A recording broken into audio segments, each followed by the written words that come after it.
தட்டைக்காயும் உருளைக்கிழங்கும் சேர்த்து சப்பாத்திக்கு சூப்பரா ஒரு கிரேவி பண்ணலாம். இஞ்சி பூண்டு மசாலா ஐட்டம் சேர்த்துவும் சேர்க்கல. 1/4 கிலோ தட்டைக்காய், ஒரு மீடியம் சைஸ் உருளைக்கிழங்கு, 2 தக்காளி, ஒரு பெரிய வெங்காயம் எடுத்திருக்கேங்க. எல்லாம் கட் பண்ணி வச்சுக்கலாம். ஒரு குக்கர்ல 4 ஸ்பூன் அளவுக்கு எண்ணெய் ஊத்திட்டு கடுகு உளுந்து பருப்பு தாளிச்சுட்டு பெருங்காயம் தாளிச்சுக்கலாம். கொஞ்சம் கருவேப்பிலை சேர்த்துட்டு வெட்டி வச்சிருக்க தக்காளி வெங்காயம் சேர்த்துக்கலாம். சேர்த்துட்டு தக்காளி வெங்காயம் நல்லா வதக்கி விட்டுக்கோங்க. நல்லா வதங்கினதுக்கு அப்புறமா கட் பண்ணி வச்சிருக்க தட்டைக்காயும் உருளைக்கிழங்கும் சேர்த்து வதக்குறேன். நான் இன்னைக்கு உருளைக்கிழங்கு தோல் எடுக்கல, குட்டி குட்டியா கட் பண்ணிக்கோங்க. அப்பதான் சீக்கிரம் வேகும். நல்லா மேஷ் பண்ணி விடுறதுக்கு நல்லா இருக்கும். கலந்து விட்டுட்டு 1 ஸ்பூன் அளவுக்கு சாம்பார் தூள், கொஞ்சம் மஞ்சத்தூள், 1/2 ஸ்பூன் அளவுக்கு கல்லுப்பு சேர்க்கிறேன். உப்பு கடைசியில வேணும்னா சேர்த்துக்கலாம். நல்லா கலந்து விட்டுட்டு ஒரு சின்ன டம்ளர்ல 1 டம்ளர் அளவுக்கு தண்ணி ஊத்திட்டு மிக்ஸ் பண்ணிட்டு குக்கர் மூடி போட்டு ஒரு 2 அல்லது 3 விசில் விடலாம். உருளைக்கிழங்கு நல்லா மேஷ் பண்ணி விடுற அளவுக்கு வெந்திருக்கணும். ஆவி இறங்கினதுக்கு அப்புறமா குக்கர் ஓபன் பண்ணி பாக்குறேன். நல்லா வெந்திருக்கு. கொஞ்சம் தண்ணி இருக்கு, ஆனா அது வத்த வேண்டாம். இப்ப கரண்டியை வச்சு நல்லா அந்த உருளைக்கிழங்க மேஷ் பண்ணி விட்டுக்கோங்க.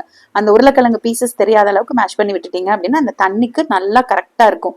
சூப்பரா ரெடியா இருக்கும். கொஞ்சமா கொத்தமல்லி தலை சேர்த்துக்கோங்க. வேணும்னா ஒரு பிஞ்சு சக்கரை கூட சேர்த்துக்கோங்க. 3 விசில் விட்டு ஆஃப் பண்ணதுக்கு அப்புறமா திருப்பி நான் கிரேவி அடுப்புல வைக்கலங்க. அந்த மேஷ் பண்ணி விடும்போது அந்த தண்ணி எல்லாமே கரெக்டா போயிடும். சப்பாத்தி பூரிக்கு சூப்பரா இருக்கும். சாதத்தோட கூட வச்சு சாப்பிடலாம். இட்லி தோசைக்கு அவ்வளவா மேட்ச் ஆகாது. கண்டிப்பா ட்ரை பண்ணிட்டு எனக்கு கமெண்ட் பண்ணுங்க.